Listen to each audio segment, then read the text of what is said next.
Ilahi anta maksudi wa ridaka matlubi atini mahabbatan wa ma'rifatan. Bismillahirrahmanirrahim. Assalamualaikum warahmatullahi wabarakatuh.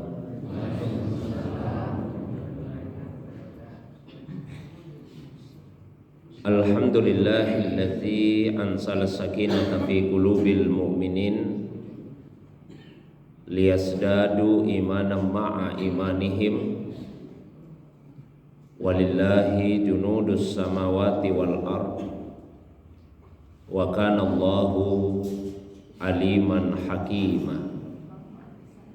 Wa sallallahu ala sayyidina Muhammadin alladzi arsalahu ilan nasi basyiran wa nadhiran wa ala ali Muhammadin wa sahbihi wa sallama tasliman katsira, amma ba'du. Bapak Ibu jamaah subuh yang semoga dirahmati, dimuliakan oleh Allah Subhanahu wa taala.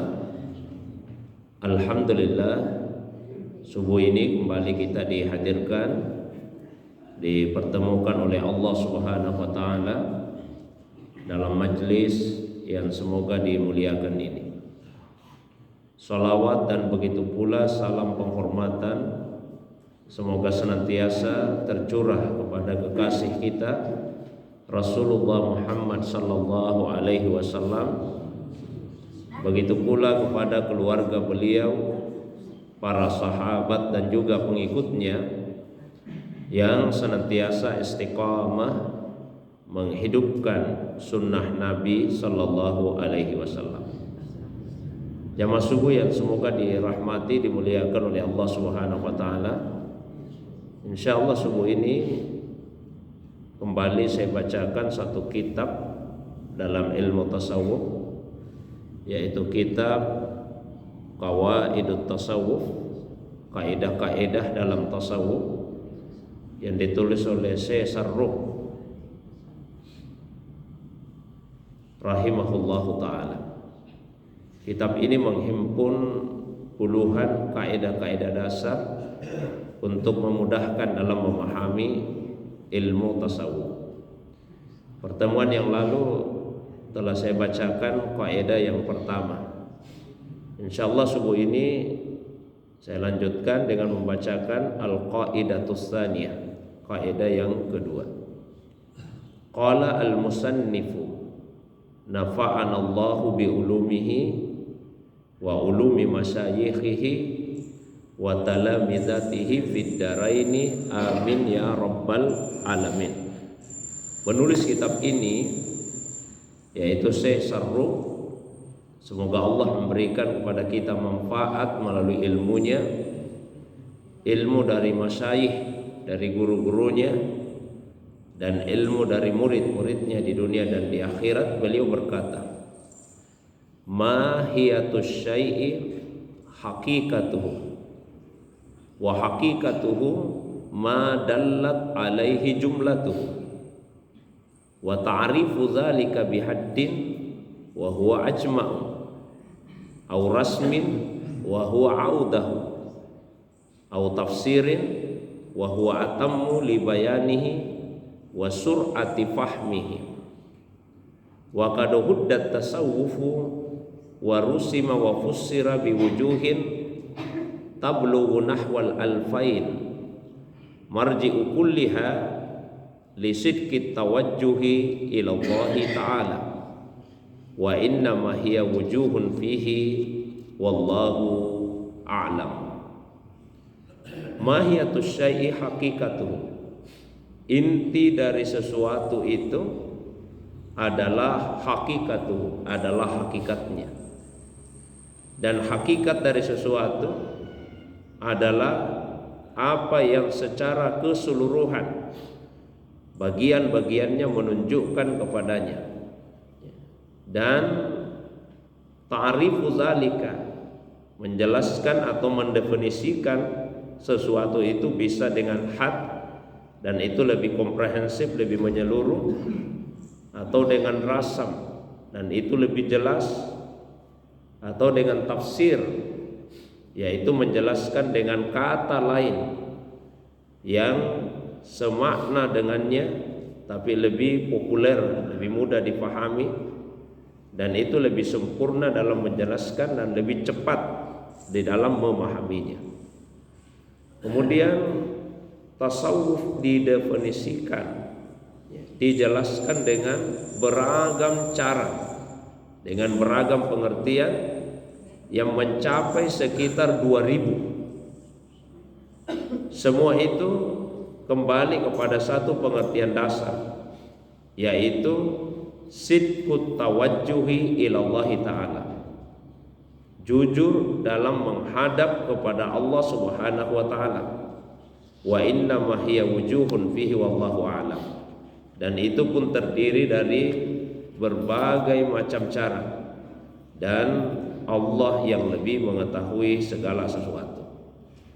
Jadi pada kaidah yang kedua ini, sesungguhnya Syekh Sarruq rahimahullahu ta'ala masih menyampaikan kaidah-kaidah yang bersifat umum, yang berlaku bukan hanya di dalam ilmu tasawuf tapi dalam semua ilmu, bahwa ketika hendak menjelaskan hakikat atau substansi dari sesuatu apa saja, baik itu benda, satu konsep, satu pemahaman, satu ilmu, maka itu bisa ditempuh dengan berbagai macam cara. Ya, tadi yang disebut itu istilah-istilah dalam ilmu mantik, dalam ilmu logika, had dan rasam. Karena itu saya tidak perlu uraikan, karena itu masih kaidah umum. Langsung kepada ujungnya tadi, bahwa ulama kita dalam memberikan batasan pengertian tentang tasawuf itu sampai 2000 pengertian, seperti yang terdapat di dalam kitab Hilyatul Auliya. Hilyatul Auliya itu sekitar 2000-an pengertian yang disampaikan oleh para ulama kita. Mengapa bisa beragam pengertian yang dikemukakan oleh para ulama tentang tasawuf? Karena tasawuf ini beda misalnya dengan ilmu fikih. Kalau fikih dasarnya adalah apa yang dibaca dan apa yang dihafal.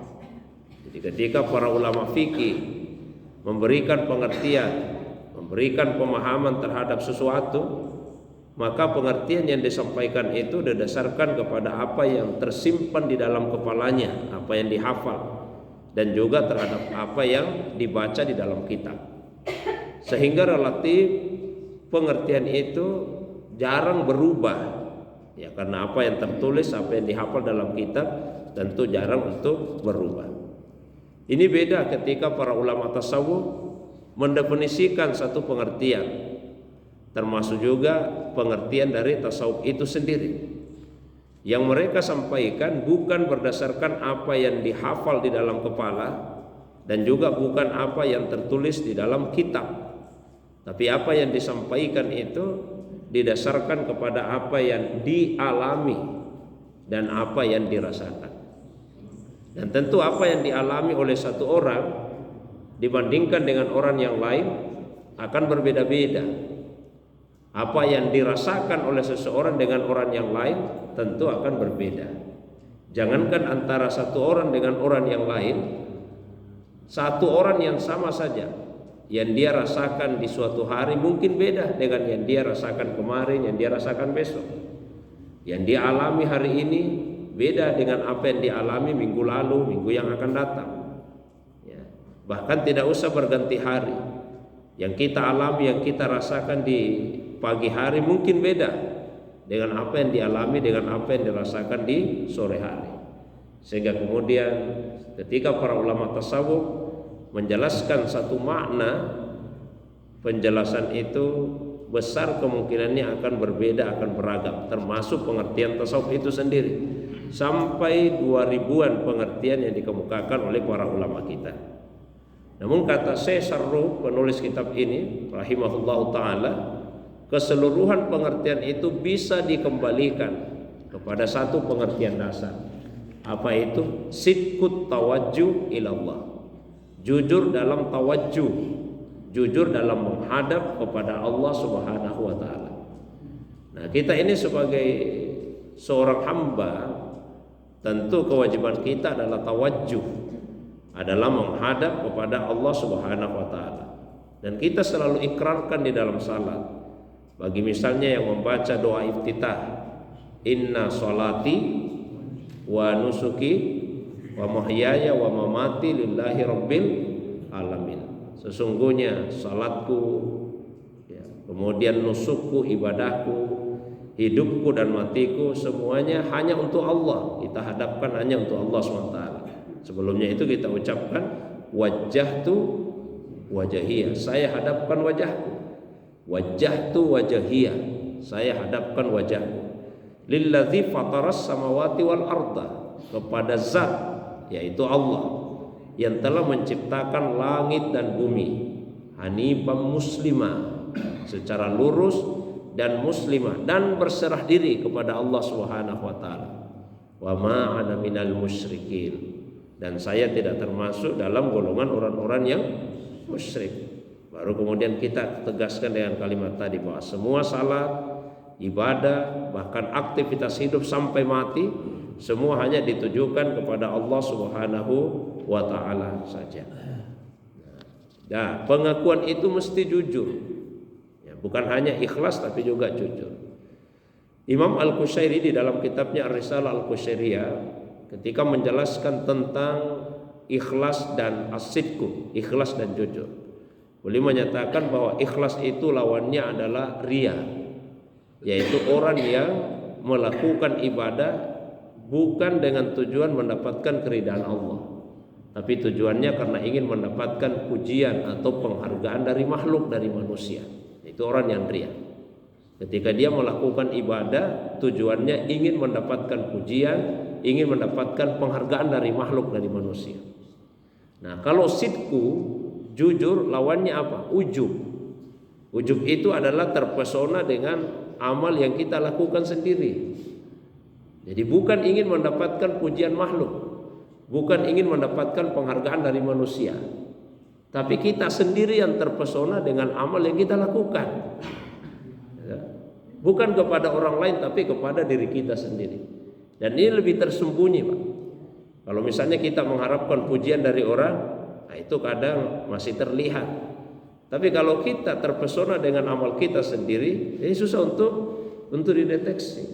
Nah, orang yang seperti itu hakikatnya tidak jujur dalam tawajjuh, dalam menghadap kepada Allah Subhanahu wa taala. Jadi diharapkan bukan saja sekedar ikhlas, tapi juga jujur dalam ibadah kepada Allah Subhanahu wa taala. Kita ini sebagai manusia dalam tawajjuh menghadap kepada Allah SWT menghadapi godaan.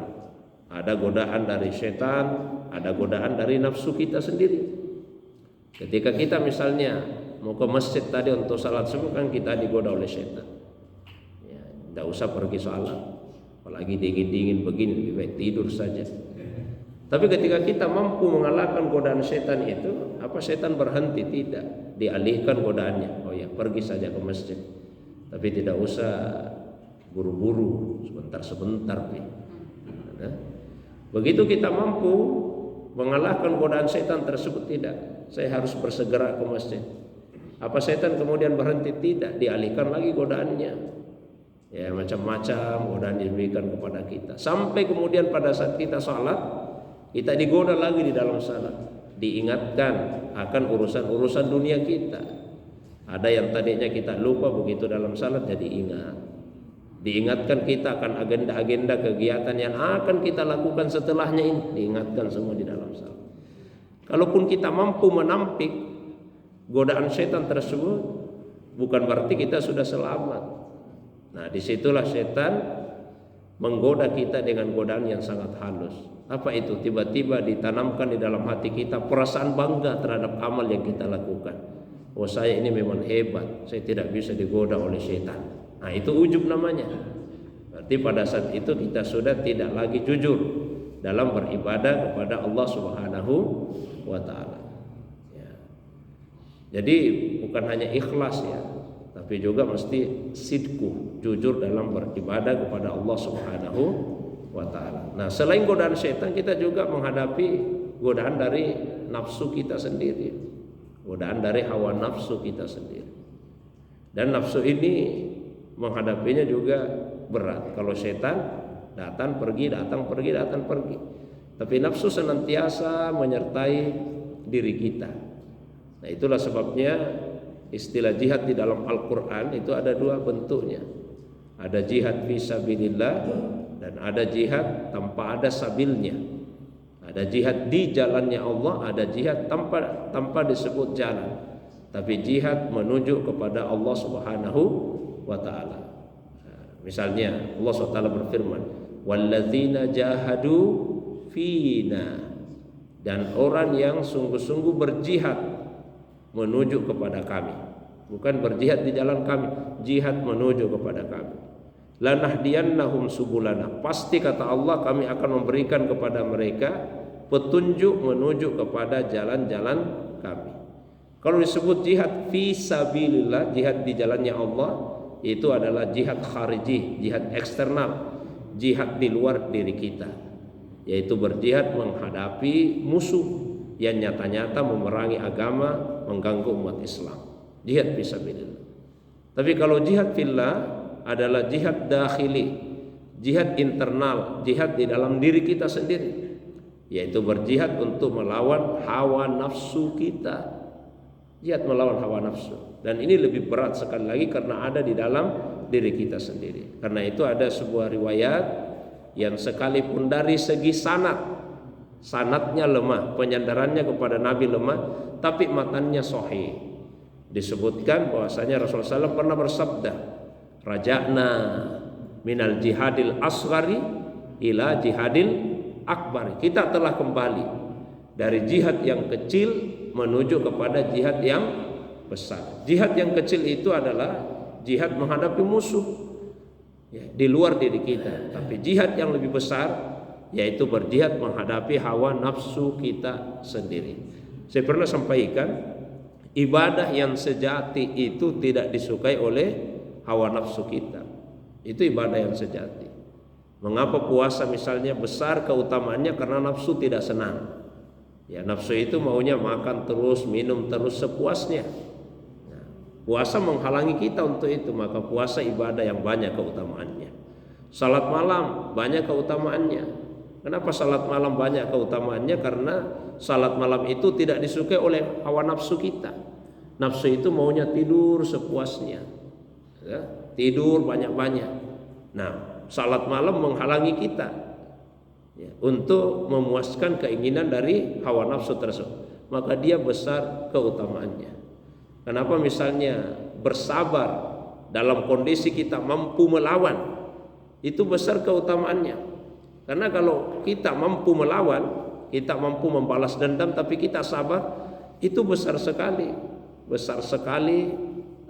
pahalanya, karena sebetulnya kondisi kita punya kemampuan untuk melawan, untuk membalas dendam, tapi kita mampu menahan keinginan di dalam diri kita tersebut. Nah, hal-hal yang semacam inilah yang menunjukkan besar keutamaan ibadah ketika kita mampu menundukkan hawa nafsu kita. Wa qala Sidi Abu Abdullah bin Ubbad rahimahullah yang nafa'ana Allahu bihi. Kemudian ada salah seorang ulama itu Sidi Abu Abdullah.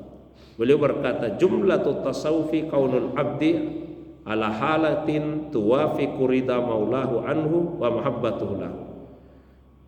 Sebetulnya secara keseluruhan tasawuf itu adalah keadaan seorang hamba yang selalu sesuai dengan apa yang membuat Allah ridha kepadanya dan membuat Allah mencintainya. Jadi apapun keadaan kita yang menjadikan Allah ridha dan Allah cinta kepada kita, maka itulah sebetulnya tasawuf yang membuat Allah ridha dan membuat Allah SWT mencintai kita. Allah itu ridha jika kita ridha kepada Allah SWT. Jadi kalau kita ridha kepada Allah, Allah pun akan ridha kepada kita. Ridha dengan semua ketetapan dari Allah SWT. Ada seorang murid yang bertanya kepada gurunya, wahai guru, apakah kita bisa tahu bahwa Allah Subhanahu wa taala itu ridha kepada kita? Kata gurunya, oh itu perkara gaib. Bagaimana mungkin kita tahu kalau Allah ridha kepada kita? Maka muridnya kemudian menjawab, ya, memberikan penjelasan. Wahai guru, kalau menurut saya kita ini sebagai hamba bisa tahu apa Allah ridha kepada kita atau tidak. Gurunya bertanya, bagaimana caranya?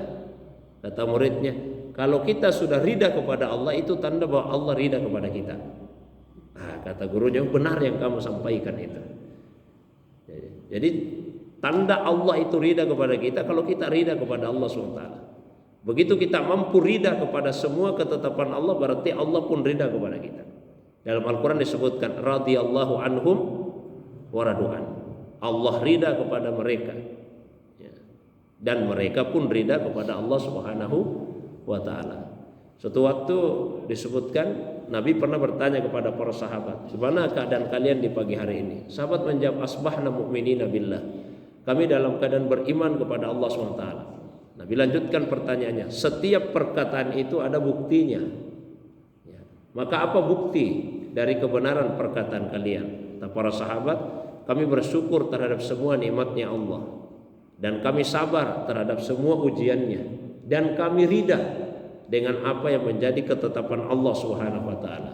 Maka Nabi kemudian menegaskan, "Antumul mu'minuna haqqan." Wah, kalau begitu kalian benar-benar beriman kepada Allah SWT. Jadi ciri orang yang beriman sesungguhnya dia bersyukur atas semua nikmatnya Allah, bersabar atas semua cobaannya, dan yang ketiga ridha dengan semua ketetapan dari Allah SWT. Tidak ada sedikit pun rasa keberatan, tidak ada protes, ya, terhadap semua yang Allah Subhanahu wa taala takdirkan dalam kehidupan ini. Sama saja baginya. Dia dalam kondisi sehat, dia dalam kondisi sakit, dia dalam kondisi kelapangan harta, dalam keadaan kekurangan harta, dalam keadaan disukai banyak orang, dalam keadaan dimusuhi banyak orang, dia tetap ridha kepada Allah Subhanahu wa taala. Nah, itu orang yang ridha. Kemudian keadaan dicintai oleh Allah Subhanahu wa taala. Supaya kita dicintai oleh Allah SWT, maka caranya adalah dengan ittiba kepada Nabi sallallahu alaihi wasallam. Qul in kuntum tuhibbunallaha fattabi'uni. Sampaikanlah kepada umatmu ya Muhammad sallallahu alaihi. In kuntum tuhibbunallah. Jika kalian benar-benar mencintai Allah Subhanahu wa taala, fattabi'uni. Ikuti saya dengan penuh kesungguhan. Jadi ittiba itu bukan sekadar mengikuti, tapi mengikuti dengan usaha keras, mengikuti dengan penuh kesungguhan. Ketika kita sebagai umatnya Nabi SAW sudah ittiba, mengikuti beliau dengan penuh kesungguhan, maka Allah janji, yuhibbukumullah. Pada saat itulah Allah Subhanahu wa taala akan mencintai kalian. Jadi cara untuk mendapatkan mahabbah, cinta dari Allah, ikuti Nabi dengan sungguh-sungguh. Sehingga tidak cukup hanya dengan melakukan amalan wajib, tapi juga mesti melakukan amalan-amalan sunnah. Karena itulah bukti mengikuti Nabi dengan penuh kesungguhan. Kalau hanya sekedar amalan wajib, berarti belum sungguh-sungguh mengikuti Nabi SAW.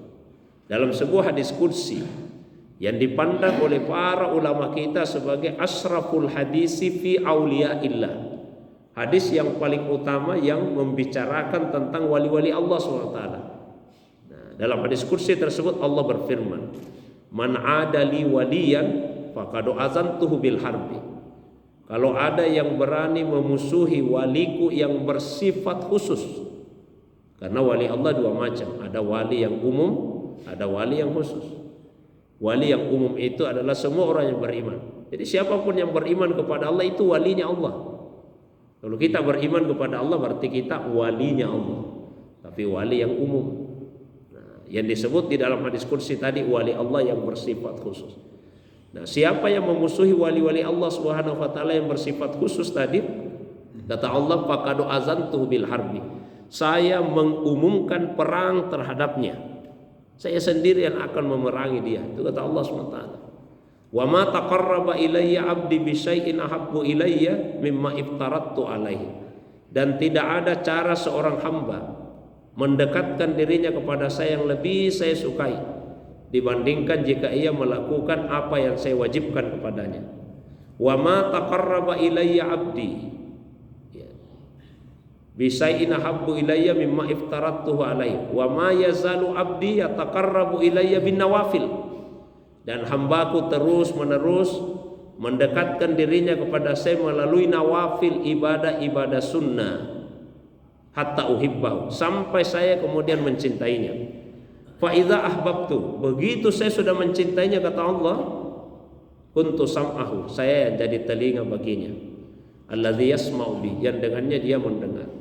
Wa basarahu, saya jadi matanya, alladzi yubsiru bihi, yang dengannya dia melihat. Wa yadahu allati yabtisu biha, saya jadi tangannya, dengannya dia memegang.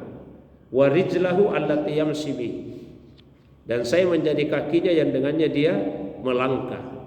Wala in sa'alani la utiyanna, kalau dia minta sesuatu kepada saya pasti kasih. Wala in ista'adzani la uizanna, dan jika ia mohon perlindungan kepada saya, maka saya pasti akan memberikan perlindungan kepadanya. Itu cara untuk meraih mahabbah dari Allah SWT. Ikuti Nabi dengan sungguh-sungguh dengan menghidupkan amalan-amalan sunnah. Wa dzalika ala qismain, itu ada dua macam, ilmun wa amalun, yaitu dengan ilmu dan dengan amal. Ilmu dan amal. Jadi tasawuf itu ilmu sekaligus amal. Fal ilmu yustafadu bihi tashihu aqaid ahli din wa maqasidil mukallafin. Ilmu yang dimaksud di sini dihasilkan melalui tashihu aqaid, meluruskan akidah kita. Jadi akidah itu mesti diluruskan.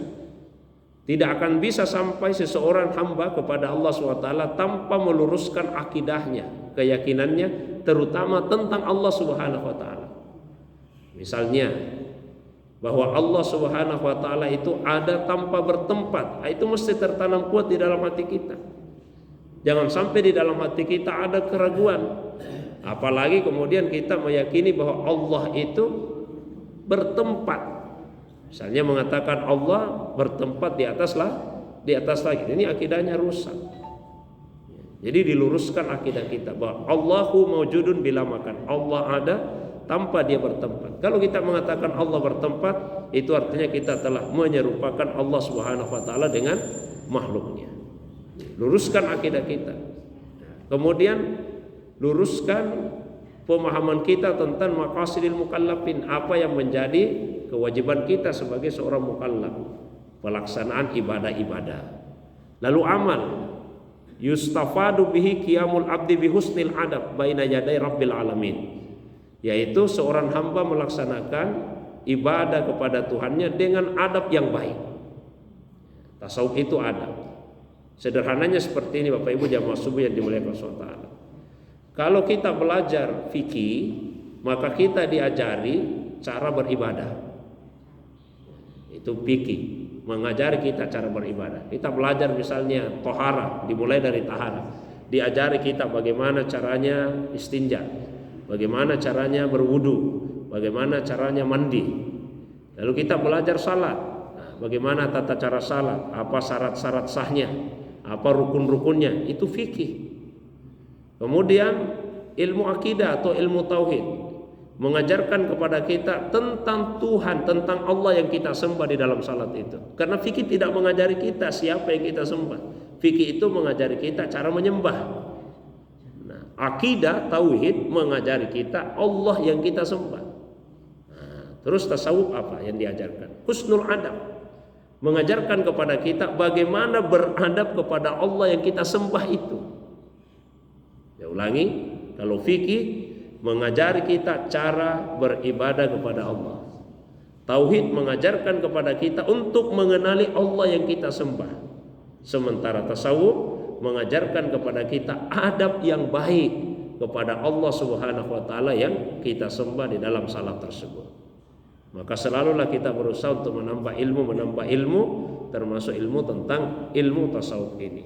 Man amila bima alima aurasahullahu malam ilman malam ya'lam. Siapa yang mengamalkan apa yang sudah dia tahu, Allah akan mewariskan kepadanya ilmu yang belum ia ketahui sebelumnya. Saya kira itu pengantar kajian kita di subuh ini, kaidah yang kedua yang terdapat di dalam kitab Qawaidut Tasawuf yang ditulis oleh Syekh Sarruq rahimahullah taala. Seperti biasa saya berikan waktu yang lebih lapang Kalau ada yang ingin disempurnakan, ditambahkan, didiskusikan, atau ada yang ingin ditanyakan, baik yang berkaitan dengan pembahasan atau masalah agama yang lain di luar dari apa yang saya sampaikan, saya persilakan kepada jamaah sekalian. Demikian, wa ilallahi turja'ul umur. Wassalamualaikum warahmatullahi wabarakatuh.